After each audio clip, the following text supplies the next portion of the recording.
अस्सलाम वालेकुम, मैं डॉक्टर असलम जावेद और आप देख रहे हैं मेरा डिजिटल चैनल। सियासत को मुमकिनात का खेल कहा जाता है, लेकिन मुमकिनात का ये खेल पाकिस्तान में सबसे ज़्यादा खेला जाता है।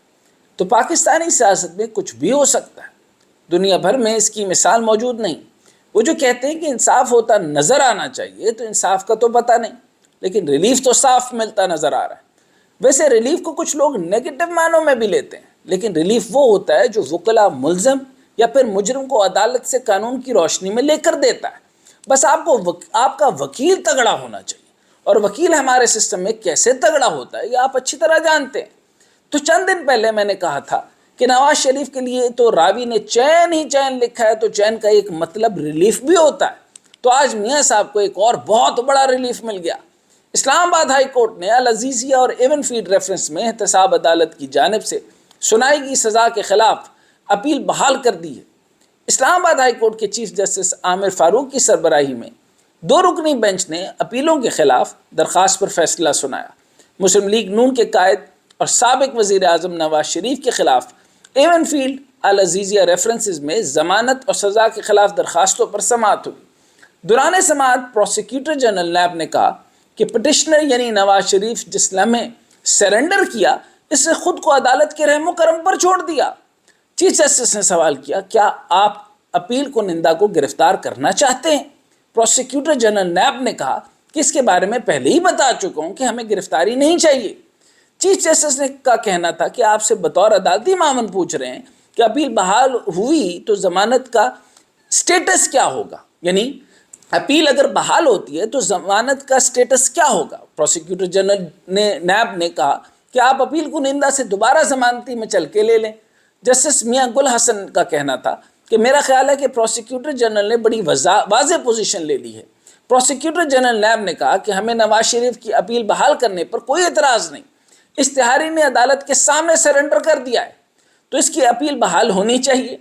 खैर, हमारी तो दुआ है कि मियाँ साहब जल्दी से तमाम कानूनी रुकावटों को तय करके वज़ीर आज़म पाकिस्तान बन जाएं और आवाम को रिलीफ मिले। रोटी 4 रुपये, पेट्रोल 60 रुपये, बिजली का बिल ज़्यादा से ज़्यादा 1000 रुपये, 1500 उन्होंने 81, हम 1000 कह देते हैं। चीनी 50 रुपये, डॉलर 104।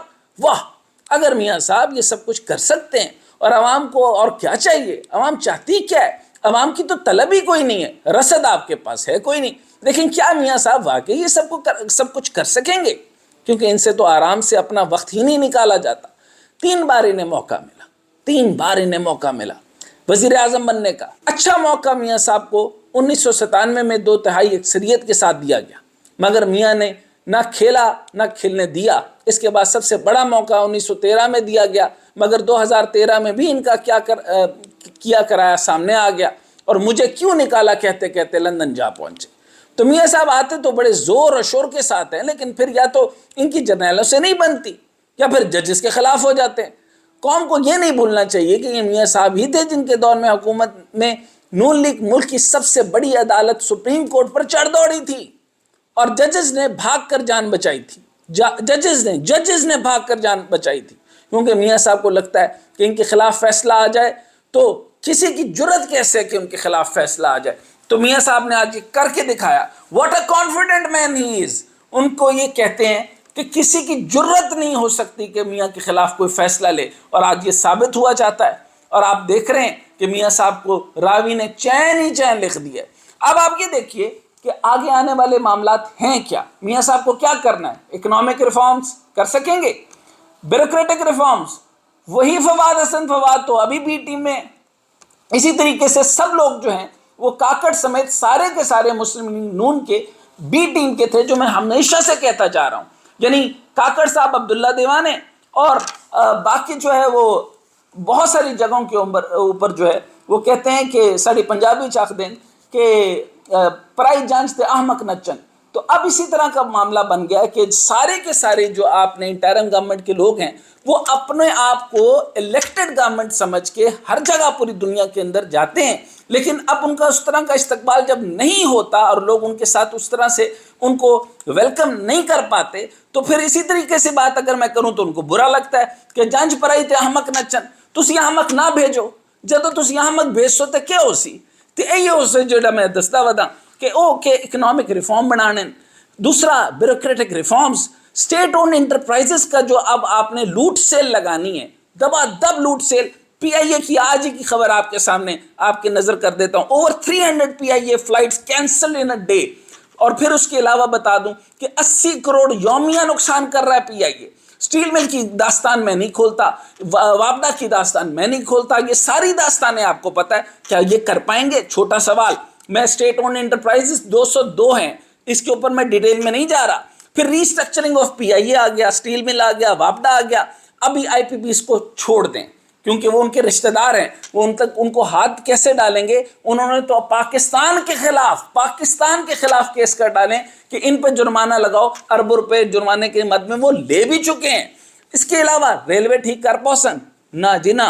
آئی پی پی سرکولر ڈیٹ اور اس کے علاوہ انرجی سیکٹر ریفارمز. کیا میاں صاحب یہ اتنے بڑے پنگے لے پائیں گے؟